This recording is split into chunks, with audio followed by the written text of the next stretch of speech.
సుమన్ టీవీలో మీ business promotions కోసం ఈ కింది నెంబర్ను సంప్రదించగలరు.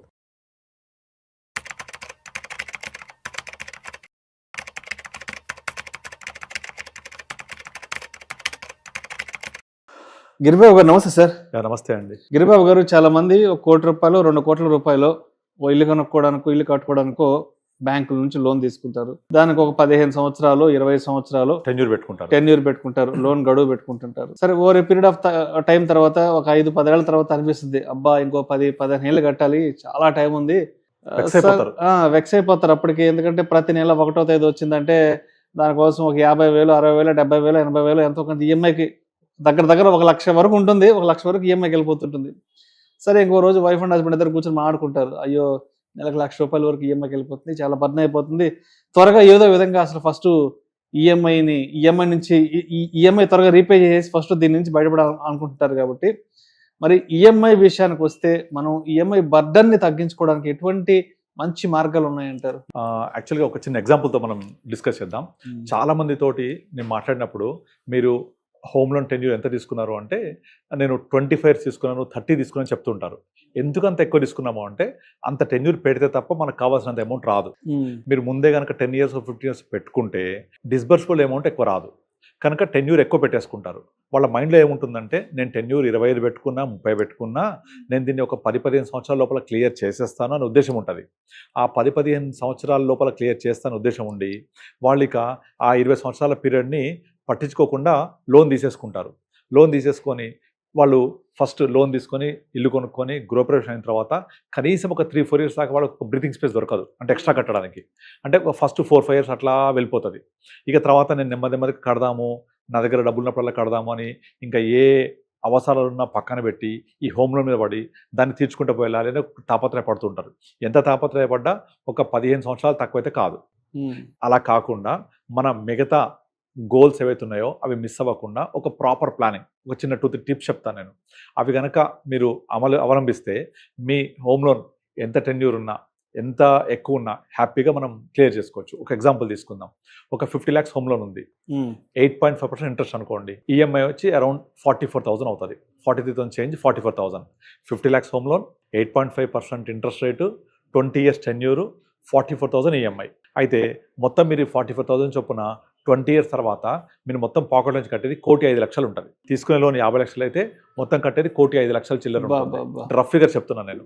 కోటి అంటే మీరు దగ్గర 50 లక్షల లోన్కి ఇంకొక 55 లక్షలు ఎక్స్ట్రా కడుతున్నారు.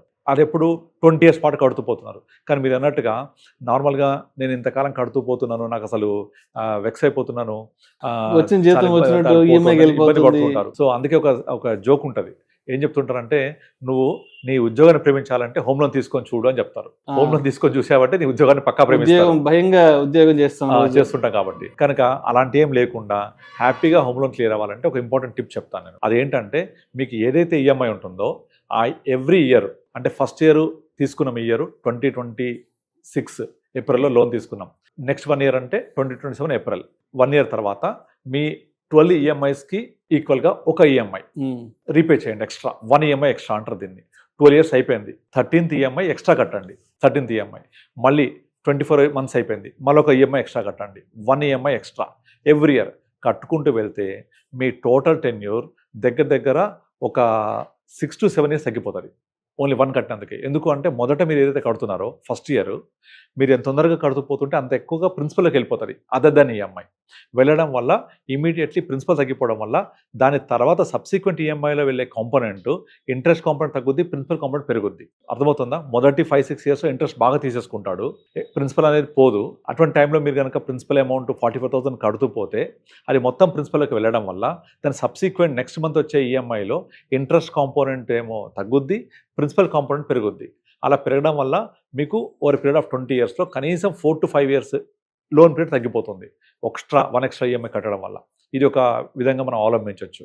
ఇలా లేని వాళ్ళకు, నాకు అంత అవ్వడం కష్టం అనుకుంటే మనం ఏం చేయాలంటే, మన ఈఎంఐ 44,000 కదా ఎగ్జాంపుల్లో, ఆ 44,000 గాను అట్లీస్ట్ ఒక 4,000 అంటే 10% of EMI 4,400 rupees SIP start చేయండి extra every month.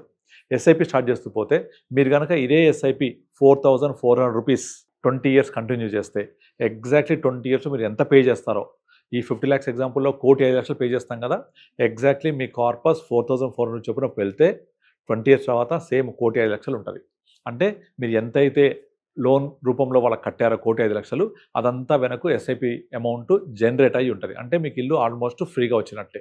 Just simple logic. 10% of EMI extra every month చేస్తూ పోతే ఎస్ఐపి 20 years తర్వాత మీ యొక్క టోటల్ కార్పస్ ఎగ్జాక్ట్లీ మీ అమౌంట్కి తగ్గట్టుగా ఉంటుంది, మొత్తం పే చేస్తే దానికి తగ్గట్టుగా.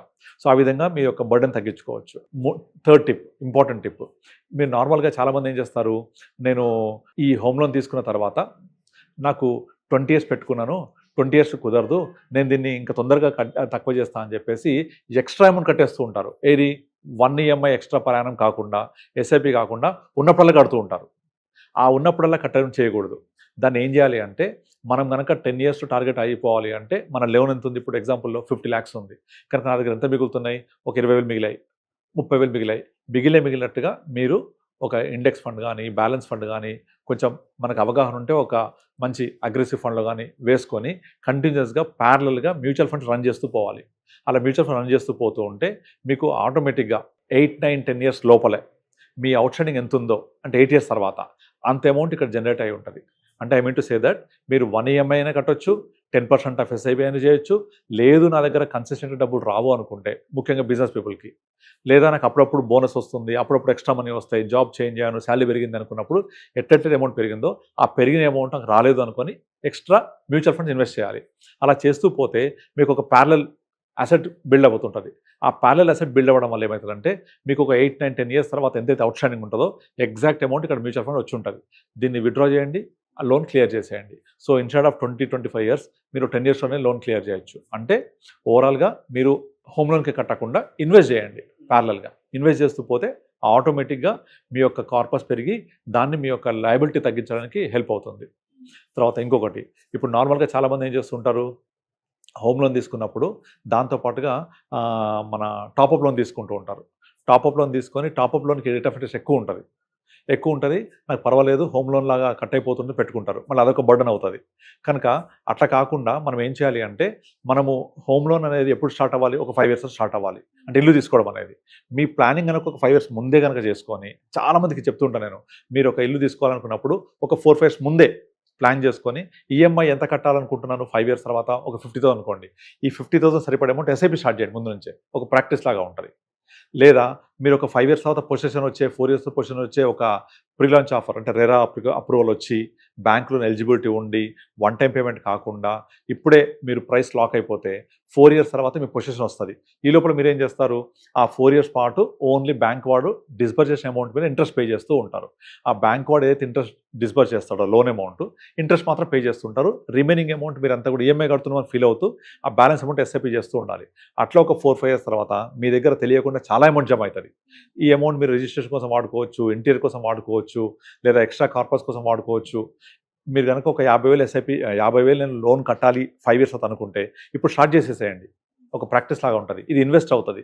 మీరు తెలియకుండా మీకు కావాల్సిన డౌన్ పేమెంట్, రిజిస్ట్రేషన్ ఛార్జెస్, తర్వాత అన్నీ మీకు ఇచ్చేస్తుంది. ఇది మీకు బర్డన్ లేకుండా హ్యాజల్ ఫ్రీగా మీరు మీ ఇంటిని సొంతం చేసుకోవచ్చు. Right sir, right. ఓకే, ఇలా చాలా టిప్స్ చెప్తుంటాను నేను. సో వీటిని ఫాలో అవుతే మీరు డెఫినెట్లీ మీ యొక్క హోమ్ లోన్ తొందరగా తగ్గించుకోవచ్చు. 1 EMI ద్వారా టెన్యూర్ తగ్గించుకోవచ్చు. 10% ఆఫ్ ఈఎంఐని ఎస్ఐపి చేస్తే టోటల్ హోమ్ లోన్ అంతా ఫ్రీగా వస్తుంది మనకు. లేదా ముందే 5 years ముందే ప్రిపేర్ అయిపోయి మనం ఈఎంఐ కడుతున్నాం అనుకుని స్టార్ట్ చేస్తే తెలియకుండా కార్పస్ ఏర్పడుతుంది. మనం లోన్ కట్టకుండా కొంచెం టాప్అప్ అంతా యాడ్ చేస్తూ పోవాలి ఎంఎఫ్లో. సో ఇన్వెస్ట్మెంట్ ప్యారలల్గా జరుగుతూ ఉంటే మీ లయబిలిటీ తగ్గుతూ ఉంటుంది, బర్డన్ అనేది. Thank you sir, thank you so much. Thank you అండి.